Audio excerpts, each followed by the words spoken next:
வணக்கம் வந்தனம் மக்களே, இது தமிழச்சி குரல், உங்களில் ஒரு குரல். இந்த காணொலியில் நீங்கள் பார்க்க போகிற சிறுகதை காதலின் பொன் வீதியிலே. ஒருத்திக்கு கஷ்டம் வரலாம், ஆனால் கஷ்டமே வாழ்க்கையாயிடுச்சுன்னா அதை பற்றி தான் பார்க்க போகிறோம். வாங்க காணொலிக்குள்ளே போகலாம்.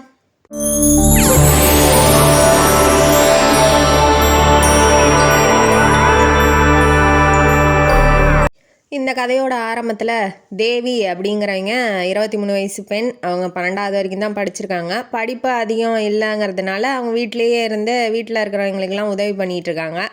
இப்போ குடிஞ்சு கோலம் போட்டுட்ருக்காங்க. அவங்க அம்மா உள்ளேருந்து, அவங்க அம்மா பேர் கோதை, அவங்க உள்ளேருந்து கூப்பிட்றாங்க, வாமா கோலம் போட்டினா வந்து காஃபி எடுத்து கொடு எல்லாத்துக்குன்னு. அப்புறம் இவங்க உள்ளே போகிறாங்க. அவங்க தங்கச்சி பேர் சுகந்தி, அவங்க வந்து எம்எஸ்சி பண்ணியிருக்காங்க. அவங்க தம்பி பேர் முரளி, அவன் எம்காம் பண்ணியிருக்கான். அவங்க அப்பா ஜனார்த்தனன். இப்போ அவங்க அப்பாவுக்கு தான் காஃபி எடுத்துகிட்டு போக சொல்கிறாங்க, ஏன்னா லேட்டானா சத்தம் போடுவார்னு அவங்க அம்மா பயந்துக்கிட்டு சொல்கிறாங்க. சரின்னு இவ போய் கொடுத்துட்டு டைனிங் டேபிள் எல்லாம் சாப்பாடெலாம் ரெடி ஆகுது. அவங்க வேலையை பார்த்துட்டு போகிறாங்க. சுகந்திக்கு வந்து எப்படியாவது இந்த காலேஜ் முடிச்சுட்டு நல்ல ஜாபுக்கு போகணுன்னு ஆசை. இந்த வீட்டில் இருக்கிறவங்க யாருமே நம்ம தேவியை மதிக்கிறது கிடையாது, ஏன்னா அவள் தான் படிப்பு கம்மியாக இருக்கா, அது இல்லாமல் வீட்லேயே இருக்கா இல்லையா, அதனால் யாருமே அதிகம் கண்டுக்கிறதில்ல. இவளுக்கு பொழுதுபோக்கு அப்படின்னா லைப்ரரிக்கு போய் புக்கை எடுத்துகிட்டு வந்து படிச்சுட்டு திரும்ப அந்த புக்கை எடுத்துகிட்டு போய் லைப்ரரியில் வச்சுட்டு வேறு புக்கை எடுத்துகிட்டு வருவாள். அதுதான் அவளோட பொழுதுபோக்கு. இப்போ அவங்க அப்பா சொல்கிறாரு, இன்றைக்கி லைப்ரரிக்கு போகணுமா, உனக்கு இன்றைக்கி பொண்ணு பார்க்க வராங்க தெரியாதா அப்படின்னு சொல்லி கேட்கும்போது அவளுக்கு ஒரே குஷி. சரி கல்யாணம் பண்ணிக்கிட்டு ஒரு தாவலை போய் செட்டில் ஆகிடலாம் அப்படின்னு சொல்லிட்டு, சரிப்பா நான் மறந்துட்டேன் அப்படின்னு சொல்லி உள்ளே போயிடுறா. சாயங்காலம் ஆகுது, ஒரு 3-4 மணி போல் வந்துட்டாங்க. வந்ததில் ரங்கசாமி அவங்க ஒய்ஃபு, ஆனால் மாப்பிள்ளைய வரல. மாப்பிள்ளைய பார்க்கலான்னா மாப்பிள்ளை வரல. ரங்கசாமியும் ஜனார்த்தனும் பழைய ஃப்ரெண்ட்ஸு, அது இப்போ தான் தெரியுது. ஏன்டா இங்கே வந்து செட்டில் ஆனதை என்கிட்ட சொல்லவே இல்லைன்னு, பழைய ஃப்ரெண்ட்ஸ் இல்லையா அதனால் பார்த்து பேசிக்கிறாங்க. உன் பொண்ணு தாண்டா எனக்கு கண்டிப்பாக மருமக, பார்க்கவே தேவையில்ல, ஃப்ரெண்ட்ஸ் இல்லையா அதனால் உடனே ஓகே ஆயிடுச்சு. இப்போ நம்ம தேவிக்கும் ரொம்ப சந்தோஷம். அப்பா சீர் செனத்தி நகை நட்டுலாம் அதிகமாக கேட்கல, இந்த அப்பா அம்மாவை கஷ்டப்படுத்தலை, நம்மளாம் பிடிச்சிருக்குன்னு கூட சொல்லிட்டாங்க, பரவாயில்ல அப்படின்னு சொல்லி அவளுக்கு ஒரு சந்தோஷம். ஃபோட்டோ இருந்தால் கொடுங்கன்னு சொல்கிறாங்க. அப்புறம் மாப்பிள்ளை பேர் வித்யாதரன், அவங்க ஃபோட்டோ வந்து கொடுத்துட்றாங்க. கொடுத்தோடனே அவள் தான் அந்த வித்யாதரன் மேலேயே லவ் ஆகிட்டா. பார்த்தோன்னே அந்த ஃபோட்டோவில் பிடிச்சோன்னே பார்க்குற மாப்பிள்ளை பிடிச்சிருக்குங்கும் போது அப்படியே அந்த மனசு பசுமரத்தாணி மாதிரி பதிஞ்சிட்டாப்புல நம்ம வித்யாதரன். சில பேர்லாம் வைக்கிறா வித்யான்னு கூப்பிடலாமா, இல்லை அது லேடி பேராக இருக்குது, விது அப்படின்னு சொல்லி கூப்பிடலாம் அப்படின்னு சொல்லி இவளே நினச்சிக்கிறா. ஆனால் அந்த மாப்பிள்ளை இன்ன வரைக்கும் கண்ணில் காமிக்கல. சரின்னு இவங்க நிச்சயதார்த்தம் கல்யாணம் வரைக்கும் போயிட்டாங்க. கல்யாணம் வரைக்கும் போனோன்னே நான் சொல்கிறேன்டா, என் பையன் என்னை மீறி என் பேச்சை தாண்டி போக மாட்டான், தைரியமாக பண்ணுன்னு சொல்லவும் தேவியோட அப்பா எல்லாத்தையும் செஞ்சு முடிச்சிட்டாப்புல. இப்போ கல்யாண நாளில் எல்லாம் ரெடியாகி உக்காந்துட்டு இருக்காங்க. ஆனால் மாப்பிள்ளையை காணமே, தந்தி மட்டும் வருது.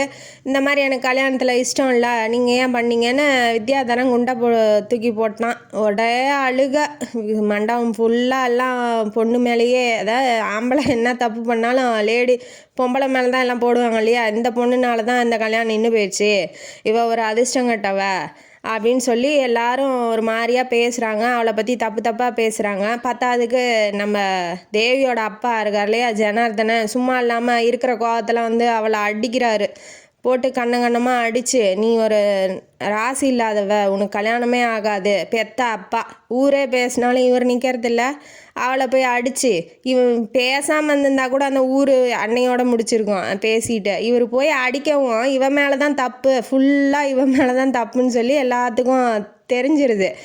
தான் பொண்ணை இவரே வந்து எங்கள் அப்பன் குதிரைக்குள்ளே இல்லைன்னு காட்டி கொடுத்த மாதிரி இருக்குது இந்த சீனு. இப்போ இவர் அடிச்சுட்டு போயிட்டாரா, அதுலேருந்து பேசுறதில்ல, யார் நம்ம தேவி கூட பேசுறதில்ல. கல்யாணமும் நின்று போயிடுச்சு. ரொம்ப மன உளைச்சலுக்கு ஆளாயிட்டாப்புல இவர். நான் எப்படி போய் வெளியில் தலை காட்டுவேன், இப்படி என் பொண்ணுக்கு கல்யாணம் நின்று போயிடுச்சு, யாராவது எதாவது கேட்டால் நான் என்ன சொல்ல முடியும் அப்படின்னு சொல்லி அந்த மன உளைச்சல்லே அவரும் கொஞ்ச நாளில் செத்து போயிடுறாப்புல. அதை பார்த்தா நம்ம கோதை அவங்க அம்மா தேவியோட அம்மா இருக்காங்களே, அவங்களும் என்ன நினச்சிக்கிறா, நம்ம பொண்ணால் தான் நம்ம வீட்டுக்காரரும் செத்து போயிட்டாரு, ஒரு அம்மாவும் இப்படி இருக்காங்க, எப்படிலாம் இருக்காங்க பாருங்கள். ஏதோ அந்த பிள்ளையே பாவம் கல்யாணம் நின்று போயிடுச்சுன்னு கஷ்டத்தில் இருக்குது.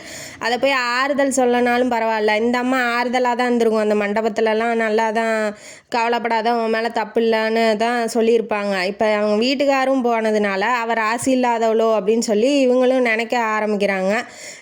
அடுத்தது நம்ம சுகந்தி இப்போ வீட்டில் தான் ஹெட்டு போயிட்டார் இல்லையா, தலைவர். அதனால் வந்து தங்கச்சி தான் படிச்சிருக்கா, தம்பியும் படிச்சிருக்கான். தம்பியும் வேலைக்கு தேடி தேடி போய் அலையிறான், எங்கேயும் வேலை கிடைக்கல, கம்பெனியாக ஏறுறான். தங்கச்சும் போய் ஒரு நல்ல ஒரு அளவுக்கு சம்பளத்தில் போய் வேலை செஞ்சுக்கிட்டு இருக்கா. அதில் பாதி சம்பளம் தான் வீட்டுக்கு தரா, பாதி சம்பளம் அவள் மேக்கப்பு ட்ரெஸ்ஸு வாங்கிறதுக்கு நகை அதெல்லாம் வாங்கிறதுக்கு அவள் செலவு பண்ணிக்கிறா. அதை போய் ஏன்னு கேட்க முடியாது, ஏன்னா அவள் சம்பாதிக்கிறாள்ல, அவள் கொடுக்குற பார்த்து தான் நம்ம வாங்கிக்கணும். கோதைக்கு இது பிடிக்கல தான், என்ன பண்ணுறது. அப்புறம் அவங்களும் வாடகை கட்டணும், சாப்பாடு போடணும். அவங்களும் அப்பெல்லாம் வாடகைலாம் போட்டு கடைக்கு கொடுத்துட்ருக்காங்க. இப்போ முரளியும் என்ன பண்ணிகிட்டு இருக்கான், வேலை தேடிக்கிட்டு இருக்கான் இல்லையா. இப்போ ஒரு கம்பெனியில் வேலை கிடச்சிருச்சுன்னு வந்து நிற்கிறான். நின்னோடனே இவன் வேலைக்கு தேட போகும்போது கூட தேவி வந்தா அவன் என்ன சொல்லுவான், நீ ஏன் வந்துட்ட, உன் மூஞ்சில் முழிச்சாவே எனக்கு வேலை கிடச்ச மாதிரி தான், உன்னை யார் குறுக்க வர சொல்கிறது, யார் தம்பியே அப்படி பேசுகிறான், உன்னை யார் குறுக்க வர சொல்கிறது, நீ வந்து கேட்டுட்டியா, எங்கே கம்பெனிக்கு போகிறடா, இன்றைக்கி நல்ல கம்பெனியில் வந்து உனக்கு வேலை கிடச்சிரும், நீ கவலைப்படாதன்னு அவள் ஆறுதலாக சொல்ல வந்தா கூட, நீ உன் வாயில் விழுந்துட்டேன்னா எனக்கு இனிமேட்டு வேலை கிடச்ச மாதிரி தான் அப்படின்னு சொல்லி அந்த தேவிய மனசை வந்து குத்துறாங்க, ஊசியை வச்சு குத்துற மாதிரி குத்திக்கிட்டு இருக்காங்க. அம்மா வந்து பேசுகிறதே இல்லை, அவங்க வீட்டுக்கார் போனதுலேருந்து அந்த தேவிகிட்ட பேசுகிறதே இல்லை. பாருங்கள், ஒரு குடும்பத்தில் இருக்கா, அந்த குடும்பத்தில் இருக்கவங்களே எப்படி இருக்காங்கன்னு. இப்போ கம்பெனியில் வேலை கிடச்சிருச்சா முரளிக்கு, அதுக்கு வந்து 15,000 பணம் கட்டணும், அப்போ தான் வந்து மாதம் ஆனால் 3,000 சம்பளம், நல்ல சம்பளம் அப்படின்னு சொல்கிறான். ஆனால் 15,000ங்கிறது இவங்களுக்கு அதிகமாக இருக்குது. ஏன்னா அவர் கடன் வச்சுட்டு போயிருப்பார். அந்த கடன்லாம் வந்து தேவிக்கு கல்யாணத்துக்குன்னு சேர்த்து வச்ச காசை கொடுத்துமே அவங்களுக்கு பத்தலை. இப்போ தேவி என்ன பண்ணுறா, நகை தன்னோட கல்யாண நகை சேர்த்து வச்சுருப்பாங்க இல்லையா, அந்த நகையில் ஒரு பவுன் ஒரு சங்கிலி எடுத்துகிட்டு வந்து கொடுத்துட்டு, இந்தா நீ கொண்டு போய் இதை விற்றுட்டு நீ இதை பண்ணு, காசை கட்டிட்டு நீ வேலை வாங்கிக்கோ அப்படின்னு சொல்கிறா. அதையும் வந்து வெக்கம் இல்லாமல் வாங்கிட்டு அவளையே திட்டுவான் பாருங்க. அது அப்படி தான், அந்த என்ன மனுஷனும் அவன். அப்புறம் வாங்கிட்டு போயிட்டு விற்றுட்டு வேலைக்கும் கிடச்சிருது. கிடச்சோன்னே இவன் வந்து 3,000 சம்பளத்தில் 1,000 தான் தரான். 2,000 வந்து இவனே சாப்பிட்டுக்கிறான், இல்லை சேர்த்து வச்சுக்கிறான். இவன் கல்யாணம், இவன் குழந்தை குட்டிக்கு இவன் சேர்த்து வச்சுக்கிறான். அப்படி பார்த்தா இவன் சங்கிலி எடுத்து கொடுத்துருப்பாளா கொஞ்சம் கூட. இவங்க போய் கேட்குறாங்க அவங்க அம்மா, ஏண்டா காசு கொடுறா, அவள் சங்கிலியை வச்சுட்டோம், அதை வந்து மீட்டு அவளுக்கு தர வேணாமா அப்படின்ன வாட்டி, அவளுக்கு எதுக்கு, இப்போ என் குடும்பத்தை யார் பாப்பா, இன்னும் குடும்பமே வரல, அதுக்குள்ளே இவன் சேர்த்து வைக்கிறதுக்கு ஆரம்பிச்சினான். சுகந்திகிட்ட போய் கேட்குறது, அவளும் பாதி சம்பளம் தானே தரா, அவளை போய் நீ கேட்டு அவள்கிட்ட வாங்கிக்கோ, அவன் மட்டும் செலவு பண்ணலாம், நான் சேர்த்து வைக்கக்கூடாதா அப்படின்னு சொல்லி இவன் சொல்கிறான். அந்த அம்மா உடஞ்சி போயிடுது. அதுவும் என்ன பண்ணும், அப்புறம் 2 பொம்பளை பிள்ளைய வச்சிக்கிட்டு இருக்கு. அப்புறம் இந்த பையனும் போயிட்டானா எங்கேயாவது அந்த பிள்ளைங்களுக்கு எப்படி கல்யாணம் பண்ணணுன்னு அந்த அம்மா பேசாமல் இருந்துக்குது. அப்புறம் ஒரு நாள் ஃபங்க்ஷனு, ஃப்ரெண்டோட ஃபங்க்ஷனுக்கு கிஃப்ட் வாங்க போகணுன்னு இவ வந்து காசு கேட்க போகிறா. காசு கேட்க போகும்போது சுகந்திகிட்ட கேட்குறா, 50 ரூபா இருந்தால் கொடு, நான் கிஃப்ட் வாங்கிட்டு போகிறேன், வெறுங்கையை வீசிக்கிட்டு போக முடியாது அப்படின்ன வாட்டி, என்கிட்ட இல்லை போய் முரளிக்கிட்ட வாங்கிக்கோன்னு இவ சொல்கிறா. பிச்சை எடுக்கிற மாதிரி வீட்லேயே போய், அவள் வீட்டில் தான் இருக்கா, வேலைக்கு போகிறதில்ல, ஏதோ கொடுத்து உதவலாம், அதெல்லாம் கிடையாது இதுங்களுக்கு. அப்புறம் அந்த அம்பிகாரன் வந்துட்டான், உனக்கு எதுக்கு கிஃப்ட்டு, அவங்க என்ன நமக்கு பண்ணவா போகிறாங்க, நீ ஏன் தேவையில்லாமல் போய் செலவு, அதாவது அடுத்தவங்க வந்து பண்ணாதான் இவன் பண்ணுவானா, இல்லைன்னா பண்ண மாட்டானா, அப்படி அவன்கிட்ட சொல்லவும் இவளுக்கு வந்து பிச்சை எடுக்கிற மாதிரியே தோணுது. நம்ம ஏன் வீட்டில் உட்காந்துட்டு இருக்கணும், நம்மளும் வந்து 12வது வரைக்கும் படிச்சிருக்கோம், நம்ம எங்கேயாவது வேலைக்கு போகலாம், வேலைக்கு போய் சம்பாதிக்கலாம் அப்படின்னு சொல்லி இவளுக்கு ஒரு எண்ணம் வருது.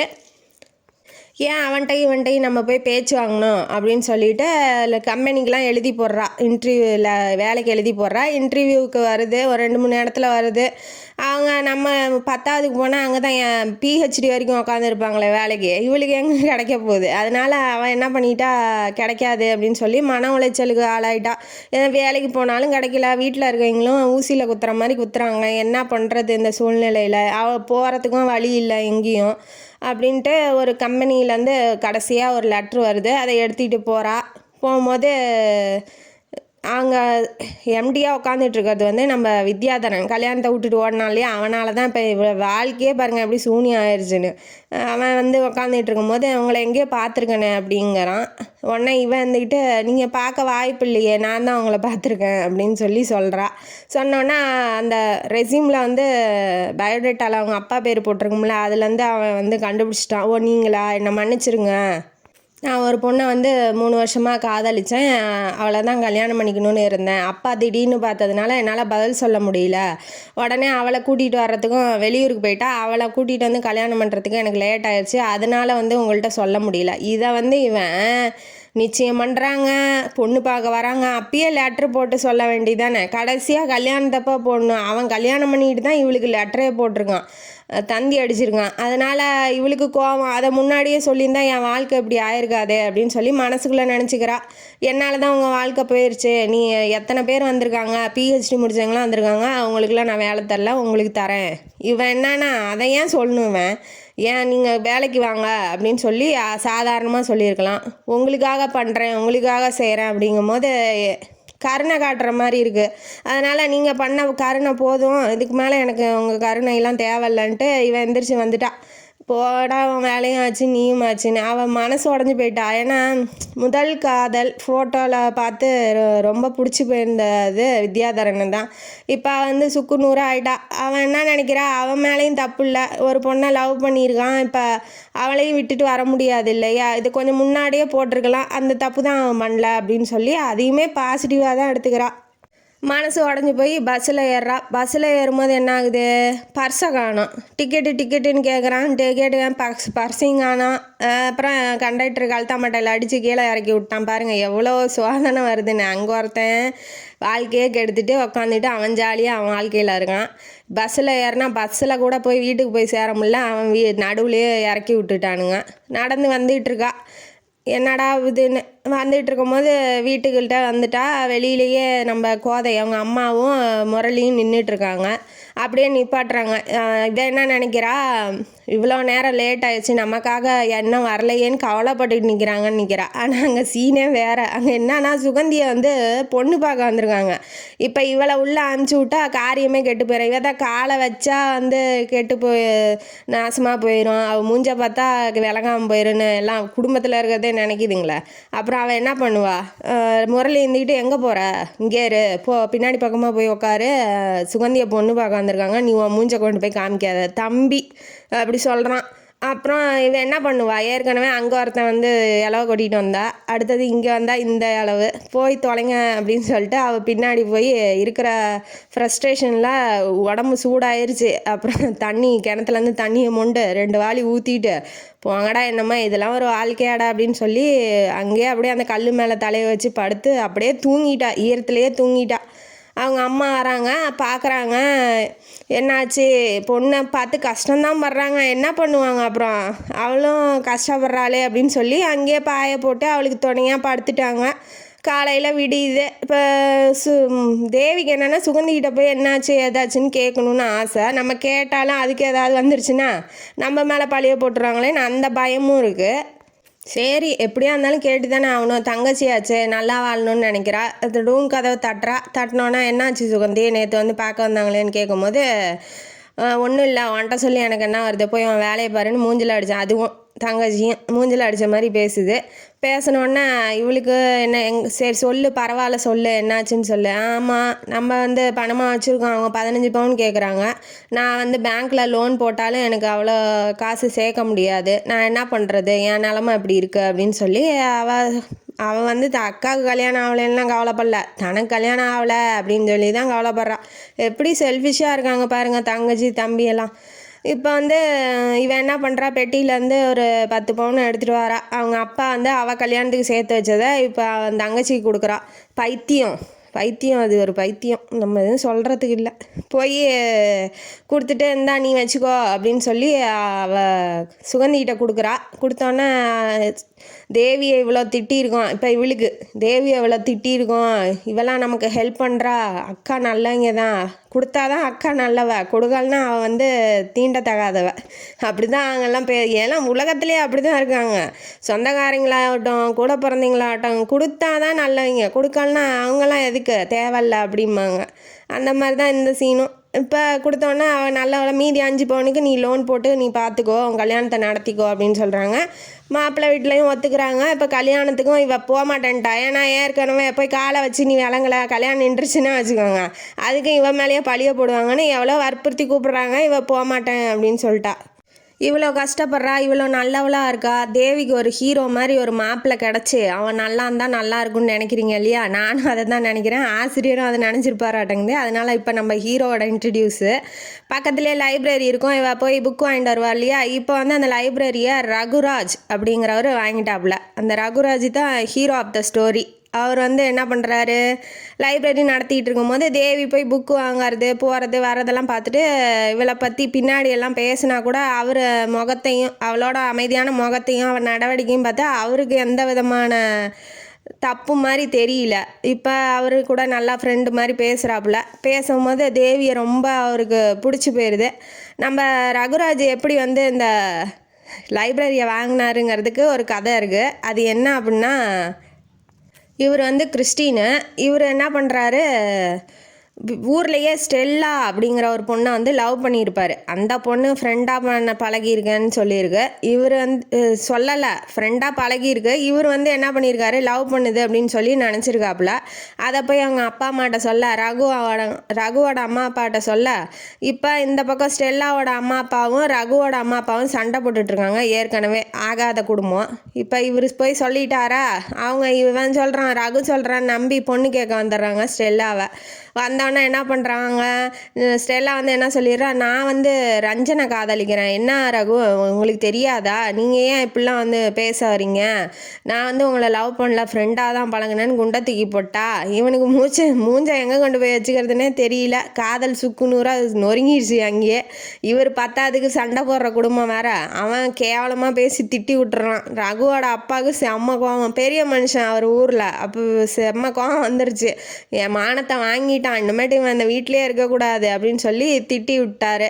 நம்ம ஏன் இங்கே இருக்கணும், நம்மளால தானே அம்மா அப்பா கஷ்டம்னு இவர் சென்னைக்கு ஓடி வந்துடுறாப்புல. இவர் ஒரு சூப்பரான கவிஞன், நல்லா கவிதையெல்லாம் எழுதுவார்.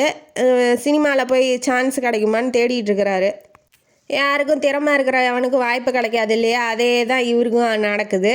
இப்போ எல்லாம் கம்பெனியாக ஏறி ஒன்றும் வேலைக்கு ஆகலாங்கும் போது நகை கழுத்தில் போட்டிருக்க செயின் பிரேஸ்லெட்டு எல்லாத்தையும் வச்சு இந்த லைப்ரரியை வாங்கி ஏதோ வயிற்று பொழப்புக்கு நடத்திக்கிட்டு இருக்காப்புல.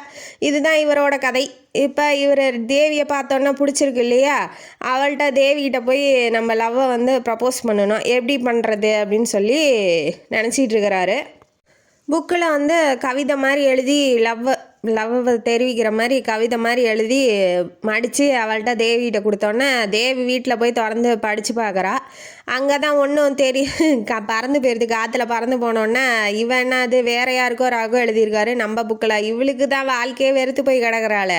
நான் அவளுக்கு யாராவது லவ் பண்ணுவான், கல்யாணம் பண்ணுவான் அப்படிங்கிற அந்த அந்த எதிர்பார்ப்பே அவளுக்கு முற்றிலுமாக கிடையாது. இப்போ அந்த லெட்டரை பார்த்தோன்னே வேற யாருக்கோ கொடுக்கறத நமக்கு கொடுத்துட்டாரோ அப்படின்னு சொல்லி மறுநாளே போய் இந்தாங்க, ஏங்க வேற யாருக்கோ கொடுக்கறத எனக்கு கொடுத்துட்டீங்க அப்படின்னு சொல்கிறா.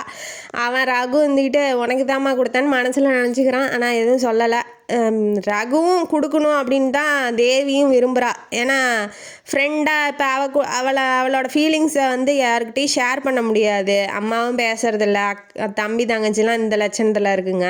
அவளுக்கு மனசுக்குள்ளே என்ன இருக்குது அப்படிங்கிறத யார்கிட்டையுமே போய் பேச முடியாத சூழ்நிலையில் இவன் ஃப்ரெண்டு மாதிரி இவன்கிட்ட எல்லாம் பேசுறதுனால அவளுக்கும் பிடிச்சிருக்கு. இந்த லெட்டர் நமக்காக இருக்கக்கூடாதான்னு அவளும் நினைக்கிறா. இவன் ஆனால் சொல்லாமல் விட்டுட்டானே இந்த ரகு, ஏன்டா அப்படி பண்ணுற, சொல்லாமல் விட்டுட்டான். இப்போ புக்கை வச்சுட்டு இவங்க வேலையை பார்த்துட்டு போயிட்டாங்க. கடைசியாக வந்து நம்ம யாருக்கு தேவிக்கு வந்து ஒரு வேலை கிடச்சிருது. இந்த ஷூவில் வந்து இந்த தையல் போடுவாங்க இல்லையா ஸ்டைலாக, அந்த மாதிரி ஒரு வேலை. அது வந்து ஹோல்சேலாக வந்து வீட்டுக்கு வாங்கிட்டு வந்துட்டு மாதம் ஆனால் கொண்டு போய் கொடுக்கறது. அந்த மாதிரி அவங்களுக்கு ஒரு 500 வந்து சம்பளம் வருது. போதுமான அளவுக்கு இருக்குது, அவங்க செலவுக்கு போதுமான அளவுக்கு இருக்குது. அம்மாவுக்கு உதவி பண்ணலாம் அப்படின்னு சொல்லி இவங்க வந்து எல்லாத்துக்கும் உதவி தான் பண்ணுறாங்க. அவங்க யாரும் இதை நினைக்க மாட்டேங்கிறாங்க. சரின்ட்டு நம்ம இவங்க வேலையை பார்த்துட்டு இருக்காங்க. ஒரு நாள் என்ன ஆயிடுது, லேட் ஆயிடுது. போயிட்டு அந்த பொருள்லாம் வாங்கிட்டு வரத்துக்கு லேட் ஆயிடுதா, அதனால பஸ்ஸு மிஸ் ஆயிடுது. இவங்க நடந்து வந்துட்டுருக்காங்க. பின்னாடியே ஒரு ரவுடி வேறு நடந்து வந்துட்டுருக்கான். நம்ம ரகு தூரத்துலேருந்து அவங்க ஃப்ரெண்டு வீடு, அந்த தெரு வழியாக அவங்க ஃப்ரெண்டு வீடு இருக்கும், அது அவங்க வீட்டிலேருந்து இறங்கி வந்து அவங்க வர்றதை பார்த்துட்றாங்க. பார்த்தோன்னே ஷோல்டர் மேலே கையை போட்டுறாரு. தேவி ஷோல்டர் மேலே, இவளும் பார்த்துட்றா, பயந்துக்கிறா ஏதாவது ஒன்று ஆயிருமோ அப்படின்னு சொல்லி ஷோல்டர் மேலே கையை போட்டு, வா தேவி இப்போ தான் வந்தியா அப்படின்னு சொல்லி சாதாரணமாக லவ்வர்ஸ் மாதிரி பேசவும் அவன் பின்னாடி போயிடுறான். உடனே இப்போ தான் அவளுக்கு மூச்சே வருது. நல்ல வேலை ரகு, நீங்கள் வந்து காப்பாற்றுனீங்க, நீங்கள் நடித்ததுக்கு ரொம்ப தேங்க்ஸ் அப்படிங்கிறா. நான் நடித்தேன்னா உண்மையாக இருக்கணும்னு தான் நினைக்கிறேன் அப்படின்னு அவன் நினைக்கிறா. அவர் நினைக்கிறாப்புல. உடனே இவன் வந்துக்கிட்டு, நீங்கள் வரலன்னா என் கதி அவ்வளோதான் அப்படின்னு சொல்லி, வா தேவி உன்ட்ட ஒன்று முக்கியமான விஷயம் பேசணுன்னு பீச்சுக்கு கூட்டிகிட்டு போயிடுறாரு. பீச்சுக்கு கூட்டிகிட்டு போனோன்னே அவரோட லவ்வை வந்து சொல்கிறாரு, இப்படி நான் உன்னை காதலிக்கிறேன், நீங்கள் உண்மையாக தான் சொல்கிறீங்களா? அவளுக்கு ஏன்னா எது மேலேயும் நம்பிக்கை வச்சு ஆசை வச்சு அதுவும் போயிடுச்சு, நான் என்னடா பண்ணுறதுன்னு இவன் நம்ப மாட்டேங்கிறா. கண்டிப்பாக நான் செத்தாலும் உன்னை கல்யாணம் பண்ணிட்டு தான் சாவேன், இது சத்தியம் அப்படின்னு சொல்லி கையில் சத்தியம் ஆகும் மாதிரி அடித்து அதுக்கப்புறம் தான் நம்புறா. பேசிட்டு வர்றதுக்கு கொஞ்சம் லேட் ஆயிடுச்சா. வீட்டில் வேறு அந்த முரளி என்ன பண்ணுறான், ஏன் இவ்வளோ லேட்டு, எங்கே போயிட்டு வர, உனக்கு கல்யாணமே ஆகலை, இந்த லட்சணத்தில் நீ போயிட்டு வந்துட்டு இருந்தா என்ன அர்த்தம், நீ இந்த மாதிரி பண்ணிகிட்டு இருந்தா உன்னை யார் வச்சு காப்பாற்றுவா அப்படின்னு சொல்லி அவன் என்னமோ இல்லாத பொல்லாததும் செஞ்சுட்டு அந்த மாதிரி இல்லாதெல்லாம் பேசிகிட்டு இருக்கான். உடனே அவளுக்கு கோவம் வந்துருச்சு. இப்போ தான் நமக்கு ஒரு துணை கிடச்சிருச்சுல்ல, தைரியமாக பேசலாம் அப்படின்னு அவளுக்குள்ள ஒரு உத்வேகம் வந்துருச்சு. திட்டி விட்றா, நீ யாரா முதல்ல கேட்கறதுக்கு, ₹1 எனக்கு செலவு பண்ணுறதுக்கு உனக்கு ஓகிது இல்லை, நீ ஏன்டா வந்து என்ன கேட்கறதுக்கு நீ யாரா முதல்ல அப்படின்னு சொல்லி அவளுக்கு அவ்வளோ நாள் வச்சுருந்த மனசில் வச்சுருந்த எல்லாத்தையும் திட்டி தீத்தர்றா. இவளா பேசுறதுன்னு முரளிக்கு வந்து ஆச்சரியமாக இருக்குது. பொறுங்க நாளைக்கு என்ன நான் யாருன்னு காமிக்கிறேன் அப்படின்னு சொல்லிட்டு இவன் மாலையும் கழுத்துமா வந்துடுறான். ஒரு பொண்ணை கூட்டிக்கிட்டு, கவிதா அப்படிங்கிற ஒரு பொண்ணை கூட்டிகிட்டு கல்யாணம் பண்ணிக்கிட்டு வந்துடுறான். ஐயோ இது என்னடா காலை கொடுமை அப்படின்னு சொல்லி அவங்க அம்மா வந்து அடிச்சுக்கிட்டு அழுகுறாங்க. ஏன்டா இப்படி பண்ணுற, ஏற்கனவே அவளுக்கு வயசாயிருச்சு, அவளுக்கு மாப்பிள்ளை அமைய மாட்டேங்குது, அதுக்குள்ளே உனக்கு என்னடா அவசரம், எதுக்குடா கல்யாணம் பண்ண, இப்போ என் பொண்ணுக்கு எப்படா நான் கல்யாணம் பண்ணுறதுன்னு அவங்க அழுகுறாங்க. அம்மாங்கிற முதல்ல அழுகுறாங்க. என்னமோ பண்ணிட்டு போய் தொலைன்னு இப்போ 2 பேரும் விட்டுட்டாங்க அவனை. இப்போ தான் வந்து நம்ம கோதை வந்து ஏன் பேசாமல் இருக்காங்க தேவிகிட்டன்னு சொல்கிறாங்க. ஏன்னா அவள் வந்து எனக்கு ஒரு கல்யாணம் பண்ணலையாம்மா, எனக்கு ஒரு மாப்பிள்ளை பார்க்கலையா அப்படின்னு சொல்லி கேட்கும்போது அவங்களால செய்ய முடியாது இல்லையா.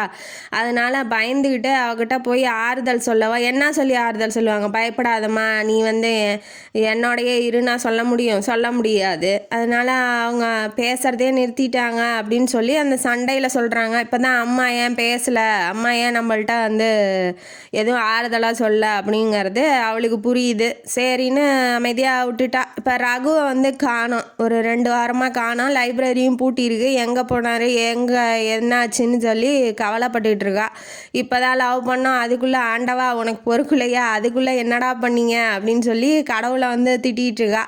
இந்த பக்கம் ரகு வீட்டில் என்ன நடக்குதுன்னா, அவங்க அம்மாவுக்கு உடம்பு சரியில்லைன்னு லெட்டர் போட்டிருப்பாங்க. இவர் போயிருப்பார். போகும்போது அவங்க ஒரு பொண்ணை வந்து கல்யாணம் பண்ணிக்கோ, பொண்ணு பார்க்க போகலாம் அப்படின்னு சொல்லி இவர்கிட்ட சொல்லுறாங்க. இப்போ வந்து இவர்கிட்ட சொல்ல முடியாது, ஏற்கனவே ஒரு பொண்ணு லவ் பண்ணுறான்னு கூட்டிகிட்டு போய் அங்கே மானக்கேடாயிருச்சு. இப்போ இவளை தேவியை லவ் பண்ணுறேன் அப்படின்னு சொன்னால் இவங்க நம்பவும் மாட்டாங்க, அது ஒத்துக்கவும் மாட்டாங்கன்னு இவன் பயப்படுறான். இப்போதைக்கு வேணாம், நான் வேலை இருக்குது, நான் போயிட்டு வந்துடுறேன், இப்போதைக்கு எதுவும் பேசாதீங்க அப்படின்னு சொல்லிட்டு ஊருக்கு கிளம்பி வந்துடுறான். ஒரு மாதம் ஆகுது. ஆனோடனே இவளுக்கு பயம் எடுத்துக்கிச்சு, எங்கே போயிட்டாரு, அவ்வளோதான், இனிமேட்டு நம்ம வாழ்க்கை சூனியந்தான் அப்படின்னு சொல்லிட்டு நினச்சிட்டு இருக்கும்போது லைப்ரரி திறந்துருக்கிறத பார்த்துட்டு இவள் உள்ளே வரா.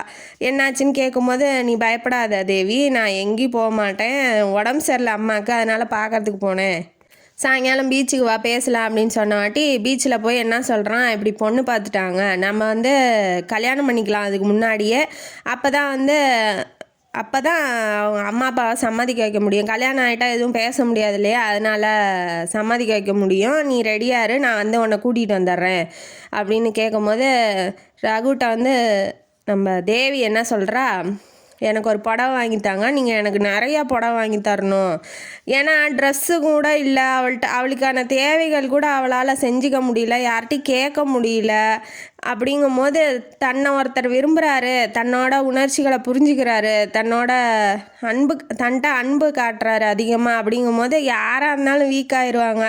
தேவியுமே அப்படி தான் நினைக்கிறா, நான் ரகு நல்லா இருக்கணும், என்னால் அவருக்கு எந்த பிரச்சனையும் வரக்கூடாது, என்னை விரும்புகிறவர் எப்போதும் காலத்துக்கும் நல்லா இருக்கணும்னு அவன் நினைக்கிறா. நினச்சிட்டு எனக்கு புடவை வாங்கி தரணும், நீங்கள் எல்லாம் நிறைய புடவை வாங்கி தரணும் அப்படின்னு சொல்லி அவர்கிட்ட சொல்கிறா, ஆசை சொல்கிறா. உனக்கு வீடு நிறையா ஃபுல்லாக வாங்கி வச்சிட்றேன், கவலையே படாத, இனிமேட்டு நீ பட்டுக்கிட்டு இருந்த கஷ்டம் ஃபுல்லாக போதும், இனிமேட்டு நீ கஷ்டப்பட வேணான்னு ஆறுதலாக பேசிட்டு புடவை பூ எல்லாம் வாங்கி கொடுத்து வீட்டுக்கு அனுப்பிச்சி விட்றாரு. இப்போ என்னன்னா, கல்யாணத்துக்கு வந்துரு, நாளைக்கு 8 மணிக்கு ரிஜிஸ்டர் ஆஃபீஸில் நம்ம போய் கல்யாணம் பண்ணிக்கலாம் அப்படின்னு சொல்லி அனுப்பிச்சி விட்றாரு. முரளி என்ன பண்ணுறான், அவங்க வீட்டு அந்த பொண்ணு இருக்கா இல்லையா, மருமகளோட மாமங்காரன், அவனுக்கு வயசு 40க்கு மேலே 45க்கு மேலே இருக்கும். அவனுக்கு பொண்ணு பார்க்க கல்யாணம் பண்ணி வைக்கிறதுக்கு, அதுவும் 2ஆம் தரமாக, தரத்துக்கும் குழந்த இல்லையா, அதனால் குழந்த பெற்றுக்கிறதுக்காக 2ஆம் தரமாக நம்ம தேவியை கொடுக்கலாம் அப்படின்னு சொல்லி வீட்டில் அவங்க அம்மாட்ட பேசிக்கிட்டு தேவி வந்து பேசிகிட்டு இருக்கான். தேவி கல்யாணத்துக்கு, ரகு கூட கல்யாணம் ஆக போதில்லை, அதனால் கிளம்பும் போது இப்போ சண்டை இழுக்கிறான். எங்கே போகிற சிங்காரிச்சிக்கிட்டு, இங்கே இரு, உன்னை பொண்ணு பார்க்க வராங்க, மாமா தான் பொண்ணு அப்படின்னு, மாமா தான் பையன் அப்படின்னு சொன்னாட்டி, பையன் இல்லை அவன் ஒரு அங்கிள், அவன் வரான் அப்படின்னு சொன்னாட்டி கோதைக்கு கோவம் வந்துருச்சு. நீலாம் ஒரு மனுஷனாடா, இப்படி 2ஆம் தரமாக அதுவும் அக்காவை போய் கொடுக்குறாங்கறியே, நீலாம் ஒரு மனுஷனா, நீயும் முன்னாடி நல்லா வாழுங்கடா, என் பொண்ணு அந்த கல்யாணத்தை பண்ணிக்கவே வேணாம், கடைசி வரைக்கும் என் பொண்ணாவே இருந்து சாகட்டும், நீ ஒன்று கல்யாணம் பண்ணி கிழிக்க வேணாம், உன் வேலையை பற்றிட்டு போடான்னு வாட்டி அந்த புள்ள கூட அந்த மருமவளாக வந்துச்சு. அது என்னங்குது, ஆமாம் பின்ன வயிற்றை நிறச்சிக்கிட்டு வேற ஒருத்தனோட இருந்து கல்யாணம் நின்ன பொண்ணை யார் கட்டிக்குவா, எங்கள் மாமா கட்டிக்கிறதே பெருசு அப்படின்னு வாட்டிக்கு ஓங்கி கண்ணத்தை கட்டி 4 அப்புறாங்க. அப்படின்னோடனே இவன் என்ன பண்ணுறான் பாருங்க, அந்த முரளி என்ன பண்ணுறான், எனக்கு என் பொண்டாட்டி மேலேயே நீங்கள் கையை வச்சுட்டிங்களா, இன்னமேட்டு நான் இந்த வீட்டில் இருக்க மாட்டேன்னு மூட்டை முடிச்செல்லாம் கட்டிட்டு ஓடிட்டான். ஐயோ என்ன குடும்பமோ. அப்புறம் இவன் என்ன பண்ணுறா, கோதை வந்து பக்கத்தில் படுத்துட்றா. போய் ஹாஸ்பிட்டலுக்கு கூட்டிகிட்டு போய் ஹாஸ்பிட்டலில் பார்த்துக்கிட்டு இருக்கா. 2 வாரமாக அங்கே ஹாஸ்பிட்டல்லே இருக்காங்க. கல்யாணத்துக்கும் போகல, என்னாச்சுன்னு தெரியல. அவள் என்ன நினைக்கிறா, அவளை தான் முடிஞ்சு வாழ்க்கை, ரகு வந்து கஷ்டப்படுத்தானே, அவர் பார்த்த பொண்ணையே அவர் கல்யாணம் பண்ணிக்கிட்டோம். ஏன்னா இவளும் போயிட்டா, இவங்க அம்மாவை பார்த்துக்க ஆள் இல்லை, பக்கத்தில் படுத்துட்டாங்க. அம்மா வந்து சொன்ன மாதிரியே வாழ்க்கை ஃபுல்லாக நான் அவங்க பொண்ணாகவே இருந்து நானும் செத்து போயிடுறேன், என்னோடய வாழ்க்கை இதுதான் நான் கடவுள் தீர்மானித்தேன், அந்த கடவுளுக்கு கண்ணே இல்லையாட்டங்குது. எனக்கு இந்த கதையை படிக்கும்போது அப்படி தான் தோணுது. ஓரளவுக்கு கஷ்டம் கொடுக்கலாம், இவ்வளோ கஷ்டமாக ஆசையாக போய் ஒரு வாழ்க்கையை ஆரம்பிக்கலான்னு இருந்தால் அதுக்குள்ளே இந்த சண்டை வந்து இந்த அம்மா படுத்து, ஐயோ கடவுளே. அப்புறம் கூட்டிகிட்டு வீட்டுக்கு போயிடுறா. போனோடனே ரகுவை பற்றி தான் நினச்சாலும் என்ன பண்ணுறது, ஒன்றும் பண்ண முடியாது. இந்நேரப்பா அவர் கல்யாணம் ஆகிருக்கும், அவர் நல்லா இருக்கட்டும், நான் வந்து அவர் வாழ்க்கையில் தொந்தரவு பண்ண வேணாம், என் வாழ்க்கை இவ்வளோ தானே நினச்சி கடவுள்கிட்ட அப்படியே போய் சேர்றேன் அப்படின்னு சொல்லி நினச்சதுக்கப்புறம் அந்த வாடகம் அப்பளெல்லாம் போட்டு அவள் வேலையெல்லாம் பார்த்துக்கிட்டு ஷூவெல்லாம் வாங்கிட்டு வந்து தைச்சிக்கிட்டு வேலையை பார்த்துட்டு மருந்து மாத்திரையெல்லாம் அம்மாவுக்கு கொடுத்துக்கிட்டு இருக்கா. அம்மாவும் கஷ்டம்தான் படுறாங்க, என்ன பண்ணுறது, ஒன்றும் பண்ண முடியல. கதவு தட்டுற சத்தம், யாருன்னு பார்த்தா, நீ யாரும்மா, தேவியாம்மா அப்படின்ன மாட்டு புதுசாக இருக்காங்க. பின்னாடியிலேருந்து இப்போ தான் ரகு வந்தோடனே இவர் எப்படி இங்கே வந்தார், அம்மா அப்பா கூட்டிகிட்டு வந்திருக்காரு அப்படின்னு சொல்லி அவர் ஏதாவது சொல்லிடுவாரோ, கல்யாணம் ஆயிடுச்சுன்னு சொல்லிடுவாரோன்னு பயப்படுறாங்க. உடனே உள்ளே வந்து உக்காந்துட்டு, நீ கவலைப்படாதம்மா, ரகு எல்லாத்தையும் சொன்னால், நீ தான் எங்கள் வீட்டு மருமக அப்படின்னு சொன்னாட்டி தான் நமக்கும் சந்தோஷமாக இருக்குது, நம்ம தேவிக்கும் சந்தோஷமாக இருக்குது. அப்புறம் கோதையை பார்க்குறாங்க. நம்ம கல்யாணம் பண்ணிட்டு போயிட்டா அம்மாவை யார் பாப்பான்னு வாட்டி ரகுவோட அப்பாவும் சொல்லிடுறாரு, அவங்களும் எங்கள் கூடயே இருக்கட்டும், அதனால் என்ன, அவங்க ஒருத்தங்க தானே, நம்மளே பார்த்துக்கலாம் கடைசி வரைக்கும்னு ரகுவோட குடும்பமாக எல்லாமே நல்லவங்களாக இருக்காங்க. கடைசியாக ஒரு நல்ல வாழ்க்கை வந்து நம்ம தேவிக்கு அமையுது அப்படின்னு சொல்லி ஆசிரியர் இந்த கதையை முடிக்கிறாங்க. இந்த கதையிலேருந்து கடவுள் பல கஷ்டங்களை கொடுப்பாரு, ஆனால் கடைசியாக என்ன பண்ணுவார், நல்ல வாழ்க்கை செட்டில் பண்ணி விடுவார் அப்படின்னு சொல்லி நம்ம நம்புவோம். ஆசிரியரும் நம்மளை நம்ப வச்சு இந்த கதையை சொல்லியிருக்காரு. கடவுள் மேலே நம்பிக்கை வைப்போம் அப்படின்னு சொல்லி இந்த கதையை இதோட முடிக்கிறேன். இந்த கதை உங்களுக்கு பிடிச்சிருந்தா லைக் பண்ணுங்கள், ஷேர் பண்ணுங்கள், சப்ஸ்கிரைப் பண்ணுங்கள், கமெண்ட் பாக்ஸில் கமெண்ட் பண்ணுங்கள், நான் படித்து பார்க்குறேன். நன்றி மக்களே.